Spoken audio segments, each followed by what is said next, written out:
Hi friends, welcome to my vlog. చాలా రోజుల తర్వాత వీడియో అయితే పెడుతున్నాను అనమాట. అస్సలు వీలు పడట్లేదు వీడియో తీయడానికి కానీ, పోస్ట్ చేయడానికి కానీ, ఎడిట్ చేయడానికి కానీ అస్సలు వీలు పడట్లేదు అనమాట. అందుకని చాలా కష్టమైపోతుంది వీడియో తీయడం. ఇక తప్పదు కదా, అంటే దేనిలో ఒకటి మొదలుపెట్టినప్పుడు ఆపకూడదు అన్న విధంగా ఇక నేనైతే పెడుతూ ఉన్నాను అనమాట నిదానంగా. కానీ సబ్స్క్రైబర్లు పెరుగుతూనే ఉన్నారు, బాగానే ఉంది, అంతా బాగానే ఉంది. కానీ నాకు మాత్రం వీడియో తీసే వీలు ఉండట్లేదు అనమాట. వీడియో తీసే వీలున్నా సరే ఎడిట్ చేసే ఓపిక ఉండట్లేదు. ఎందుకంటే పిల్లలు ఇంటికాడే ఉన్నారు, వాళ్ళకి చేసి పెట్టి వీడియో ఎడిట్ చేసుకునే టైం కల్లా నీరసం వచ్చేస్తుంది అనమాట ఖాళీగా కూర్చుంటే. అంటే ఏంటంటే ఇంకొకటి ఏంటంటే, నేను ఫోన్ పట్టుకుంటే పిల్లోడు కంపల్సరీ ఫోన్ అడుగుతున్నాడు అనమాట. అంటే ఇక నన్ను చూసి వాడు ఫోన్ ఎక్కువ చూడడము, ఆడుకోవడానికి వెళ్ళకపోవడం అలా చేస్తున్నాడు. అందుకని ఇక నేను ఫోన్ కూడా పట్టుకోదలుచుకోలేదు. ఈ మధ్య చాలా అంటే చాలా తక్కువగానే పెడుతున్నాను వీడియోలు, నాకు అర్థమవుతూనే ఉంది. కాకపోతే ఇక నా ప్రయత్నం నేను చేస్తూనే ఉన్నాను అనమాట. ఎలాగోలా ఏదో ఒక విధంగా వీడియో తీసుకొని అప్లోడ్ చేసుకోవడం అయితే చేస్తూ ఉన్నాను. అంటే ఒక 5 minutes వాడు అలా బయటికి వెళ్ళి వస్తూ ఉంటాడు కదా, ఆ టైంలో అయితే ఎడిట్ చేసుకొని మంచిగా అయితే వాయిస్ అయితే ఇచ్చుకుంటున్నాను అనమాట. అది ఇక ఏదో కారణం వల్ల వీడియోలు అయితే లేట్ అవుతూ ఉన్నాయి, కానీ పెడుతూనే ఉంటాను, పర్లేదు. కొంచెం అంటే టైం దొరుకుతూ ఉంటుంది కదా, అలా ఇక మధ్య మధ్యలో పెడుతూ ఉంటాను. ప్లీజ్ ఫ్రెండ్స్, చూస్తూ ఉండండి వీడియోలు అయితే. ఏంటి లేట్ అవుతుంది అని చెప్పేసి అని కూడా అనుకోమాకండి. వీడియోలు అయితే కొంచెం లేట్గానే వస్తాయి. ఇంకా బాబు ఇంటికాడే ఉన్నాడు కదా, నాకంటూ చూసుకోవడానికి ఎవరు ఉండరు. వాడు కనీసం బయటికి వెళ్ళినా సరే ఇంకొక మనిషి చూడడానికి ఎవరు ఉండరు అనమాట. ఇక అన్నీ నేనే చేసుకోవాలి. వాడు బయటికి వెళ్ళినా నేనే చూసుకోవాలి, ఏమన్నా ఇంట్లో పని అయినా నేనే చేసుకోవాలి, ఏదైనా నేనే చేసుకోవాలి. అందుకని చెప్పి ఇక నాకు వీలు పడట్లేదు, కొంచెం అర్థం చేసుకోండి. ఇక్కడ వచ్చేసి ఉదయాన్నే లేచాను. ఇక క్యారేజ్ కట్టే పని ఉండదు కాబట్టి ఇక డైరెక్ట్ బట్టల దగ్గరకు అయితే వచ్చాను. బాగా చల్లదనం ఉంటుంది, చల్లదనంతో పాటు బాగా చల్లగాలి అనమాట. ఈదురుగాలి, ఎంత గాలి వస్తుందంటే చెప్పలేము, అంత గాలి వస్తుంది. అసలుకి తట్టుకోలేకపోతున్నాం అనమాట చలి. ఇప్పుడే ఇలా ఉంటే మరి చలికాలం ఎలా ఉంటుందో ఏమో తెలియదు. కానీ చలికాలం కూడా బాగానే చలి ఉంటుంది, అంతకుముందు ఉన్నాము, ఎక్స్పీరియన్స్ చేసాం కదా, మాకు తెలుసు. ఇక బాగా చల్లదనం ఉంటుంది, బట్టలు కూడా ఉతకలేకపోతున్నాను. అందుకనే ఉదయాన్నే లేచేసి ముందు బద్ధకం అనుకోకుండా బట్టలు అయితే ఉతికి దండేల పైన అయితే ఆరబెట్టేస్తున్నాను. అవి ఉతికిన తర్వాతే బ్రష్ చేశాను. ఆ తర్వాత వర్షాలు పడి పడి పడి పడి అదంతా పాకుడు బట్టి ఒక 2 రోజులు ఎండేసేపటికి ఆ పాకుడు అంతా ఎండిపోయి పైకి అయితే లేచిపోయింది అనమాట చండాలంగా. ఇక అది కాలుతో పాటు ఇంట్లోకి వచ్చేస్తుంది అతుక్కొని. అందుకని దాన్ని అయితే మొత్తం ఊడ్చేసాను అనమాట, ఓ పక్కకు ఊడ్చేసాను. ఇక డస్ట్బిన్ కూడా ఆ రోజే అంటే వర్షం వల్ల వర్షం నీళ్ళు పడి చండాలం అయిపోయింది అది కూడా. ఇక చెత్త బండి వస్తే చెత్త వేసేసి డస్ట్బిన్ కూడా నీట్గా క్లీన్ చేసి పక్కన అయితే పెట్టాను. అందుకని ఎత్తి డస్ట్బిన్లో అయితే పోయటం అవ్వలేదన్నమాట. ఇక డస్ట్బిన్ ఆరిన తర్వాత అదంతా ఎత్తి డస్ట్బిన్లో వేద్దాంలే అని చెప్పేసి మూలకైతే ఊడ్చి పక్కన పెట్టాను. ఇక లోపలికి వచ్చి టిఫిన్ అయితే చేసాము, ఇడ్లీ వేసుకొని తిన్నాము. ఇక మిగిలిన ఇడ్లీ అయితే హాట్ బాక్స్లో పెట్టేశాను. ఓ పక్కన పెట్టేస్తే అదే ఉంటుంది కదా, ఇక గిన్నెలన్నీ కడుక్కోవచ్చు అని చెప్పేసి హాట్ బాక్స్లో పెట్టేసి గిన్నెలు అయితే కడిగేసాను. ఇక టీ పెట్టుకున్నాను, పాలు ఇచ్చేసాను మా వాడికి, మొత్తం అయిపోయింది అనమాట. ఇక గిన్నెలు కడిగేసి షింక్ అయితే క్లీన్ చేస్తున్నాను. షింక్ని అయితే నేను ఎనీ టైం క్లీన్ చేస్తూనే ఉంటాను. మళ్ళీ మడ్డి పడితే అవ్వదు కదా, జిడ్డు ఏమన్నా పడినా సరే మనం అంతగా క్లీన్ చేయలేము. వాటికి సంబంధించినవి జిడ్డు పోవడానికి ఇప్పుడు ఏవేవో కొత్త వస్తున్నాయి కదా, అలాంటివన్నీ కొని చేసేంత ఇది కూడా మన దగ్గర ఉండదు అనమాట. అందుకని ఇక ఎప్పటికప్పుడు అంట్లు రుద్దుకున్న ప్రతిసారి ఇక క్లీన్ చేస్తూ ఉంటాను. ఇదే కానీ కౌంటర్ టాపే కానీ పొయ్యి పెట్టుకునే దగ్గరే కానీ ఎప్పటికప్పుడు క్లీన్ చేస్తూనే ఉంటాను. అంటే ఇక బద్ధకం అనుకుంటే ఎలాగా, అది మళ్ళీ ఇక జిడ్డు అయిపోయి పెరిగిపోద్ది అనమాట.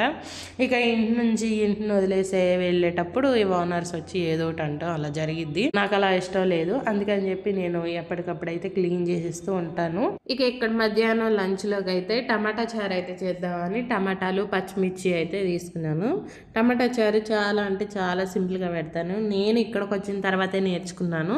మీకు గుర్తుండే ఉంటుంది, మా ఫ్రెండ్ అని చెప్పి కొన్నిసార్లు వీడియోలు అయితే చూపించాను కదా, తను అయితే నేర్పించింది. అక్క ఇలా పెట్టుకో చారు, టేస్ట్ చాలా బాగుంటుంది అని చెప్పేసి అదే విధంగా సింపుల్గా అయితే చేస్తున్నాను. చూడండి, ముందైతే టమాటాలు పచ్చిమిర్చి చింతపండు పసుపు వేసుకొని ఉడకబెట్టుకున్నాను. ఉడకబెట్టుకున్న తర్వాత వాటిని మంచిగా పప్పు గుత్తితో మీద మెదుపుకొని దాంట్లోనే ఉప్పు వేసుకుని పచ్చి వెల్లుల్లి దానిలోనే దంపి వేసుకున్నాను అనమాట. ఇక ఆ తర్వాత తాలింపు పెట్టేసుకున్నాను. ఆ పిప్పంతా తీసేసి తాలింపు పెట్టేశాను. తాలింపుల్లో కూడా ఈ శనగపప్పులు అవేమి వేయలేదనమాట. ఓన్లీ జీలకర్ర ఒక్కటే వేసుకొని కరివేపాకు వేసుకొని తాలింపు అయితే పెట్టుకున్నాను. ఇక ఆ తర్వాత జీలకర్ర ధనియాల పౌడర్ ఉంటే అది కూడా వేసుకున్నాను. అంతే, అసలు చాలా బాగుంటుంది సింపుల్గా. ఇక సైడ్కి చికెన్ ఫ్రై కూడా చేశాను అనమాట. ఈ రెండింటి కాంబినేషన్ చాలా బాగుంటుంది. తినున్న వాళ్ళకైతే తెలిసే ఉంటుంది కంపల్సరీ. చికెన్ వేడి చేయదు, తిన్న హెవీ అయిన ఫీలింగ్ కూడా ఉండదన్నమాట. బాగుంటుంది. మా బాబు అయితే చాలా ఇష్టంగా తింటాడు, నేనైనా తింటాను, మా వారైనా తింటారనమాట. అంత బాగుంటుంది.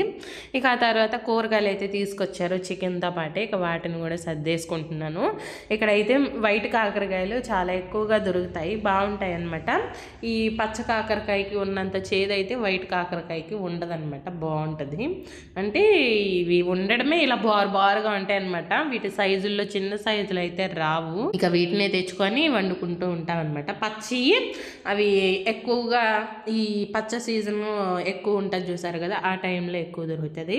ఇక మిగతా టైంలో ఎక్కువగా ఇక ఇవే దొరుకుతాయి. ఇక్కడ వాళ్ళు కూడా ఇవే ఎక్కువ తింటారు.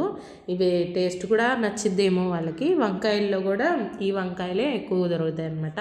మనవి బారు వంకాయలు దొరకవు. వీళ్ళు ఏమనుకుంటారంటే మన బారు వంకాయలు చప్పగా ఉంటాయి, బాగోవు అని చెప్పేసి అనుకుంటారు. అదనమాట. అందుకని ఇక్కడ బారు వంకాయలు ఎక్కువగా సేల్ చేయరు. ఇప్పుడు చూసిన గుత్తి వంకాయలు, తెల్ల వంకాయలు, బాగా ఎక్కువ కలర్లో ఉన్న బ్లాక్ వంకాయలు అవి మాత్రమే అమ్ముతారు. ఇవి బారు వంకాయలు అయితే చాలా తక్కువ. ఇక ఈవినింగ్ అయితే అయ్యింది, మంచిగా ఫ్రెష్ అయిపోయి పని చేసేసుకొని కిందకైతే వచ్చాను. బతుకమ్మ సీజన్ అయితే మొదలైంది కదా, పండుగ అయితే మొదలైంది కదా, ఇక్కడ వచ్చి బతుకమ్మ అయితే ఆడుతున్నారు డైలీ. ఇది సెకండ్ డే అనుకుంటా, సెకండ్ డేనో థర్డ్ డేనో జరుగుతుంది మొత్తానికి. నాకు సరిగ్గా ఐడియా లేదు. ఆ 2 days అసలు రాలేదు, నాకు సహకరించలేదనమాట ఆరోగ్యం బాగోక.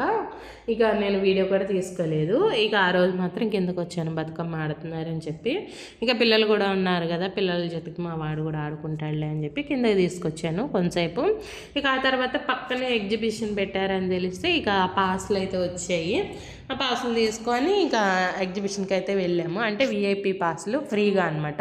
అవి జైంట్ విల్లు అవన్నీ ఉంటాయి కదా, వాటన్నిటిని మనం ఫ్రీగా ఎక్కొచ్చు అనమాట. ఆ పాసులు చూపిస్తే మనకి ఎంట్రీ ఇస్తారు. ఇక పిల్లలు అయితే చాలా బాగా ఆడుకున్నారు. కాకుంటే మన విజయవాడలో పెట్టినంత లేదు కానీ పర్లేదు అనమాట. ఇక్కడ ఏంటంటే మెయిన్ క్లీన్నెస్ చాలా తక్కువ ఉంటుంది. క్లీన్గా ఉంచరు దేన్ని కూడా. క్లీన్నెస్ అసలుకి చాలా తక్కువ, చాలా అంటే చాలా తక్కువ అనమాట. మనం ఉండలేము. మరి నాకే అనిపిస్తుందో, మరి అందరికి అలాగే ఉంటుందో తెలియదు కానీ క్లీన్లీనెస్ పాటించరు అనమాట వీళ్ళు. అందుకని అదో పెద్ద మైనస్ పాయింట్ లాగా కనపడిద్ది నాకు. ఇక వీటి మాత్రమే ఎక్కి వచ్చామన్నమాట. తినే ఫుడ్ స్టాల్లో ఇంకా కొనుక్కునేవి ఉంటాయి కదా, అవి కూడా ఏమీ లేవు. ఇక ఇవి మాత్రమే ఉన్నాయి మంచిగా. ఇక కాకపోతే ఈ giant wheel ride, disc dance, Columbus చాలా బాగా తిప్పారనమాట. చాలా బాగా ఉంది ఎక్స్పీరియన్స్. అంటే వర్త్ అనిపించింది అనమాట. ప్రతిదానికి టికెట్ 50, 60, 70 ఉంటుంది కదా, ఆ డబ్బులకైతే వర్త్ అనమాట. ఇక కొంతమంది ఇలా తిప్పి ఇలా ఆపేస్తారు కదా, సాటిస్ఫాక్షన్ ఉండదు. కానీ ఇక్కడ అలా కాదు, మంచిగా తిప్పారు, మంచి సాటిస్ఫాక్షన్ అయితే దొరికింది. చాలా బాగుంది. ఈ మంచి రైడ్లు అయితే చేసామన్నమాట. మనసుకి చాలా హ్యాపీ అనిపించింది. చాలా రోజుల తర్వాత అలాగే ఎంజాయ్ చేశాను. నేనైతే ఒక్కదాన్ని కూడా మిస్ చేయలేదు. ఖచ్చితంగా అన్నీ ఎక్కాను అనమాట. కొలంబస్ ఎక్కాను, జైంట్ విల్ ఎక్కాను, డిస్కో డాన్స్ ఎక్కాను. ఇక మెయిన్ పెద్ద అయితే నేనైతే మిస్ అవ్వలేదు. ఫుల్గా ఎంజాయ్ చేశానని చెప్పొచ్చు. నేనైతే చాలా రోజుల తర్వాత వీటిని అయితే ఎంజాయ్ చేశాను. నాతో పాటు మా వాడిని కూడా ఇవన్నీ ఎక్కించాను. నేనున్నాను కదా, ధైర్యం చెప్పి నేనున్నాను నాన్న, నేను ఉంటాను, నేను పట్టుకుంటాను, ఏం కాదని చెప్పేసి మా వాడిని కూడా ఎక్కించాను. వాడు కూడా కొంతసేపు భయపడుతున్నాడు, కొంతసేపు హ్యాపీగా ఫీల్ అవుతున్నాడు అనమాట. అది వీడియోనైతే ఇక ఎంజాయ్ చేస్తున్నాను. ప్లీజ్ ఫ్రెండ్స్, వీడియో నచ్చితే లైక్ చేయండి, సబ్స్క్రైబ్ చేసుకోండి. ఓకేనా ఫ్రెండ్స్, మరి ఉంటాను. Bye friends, bye.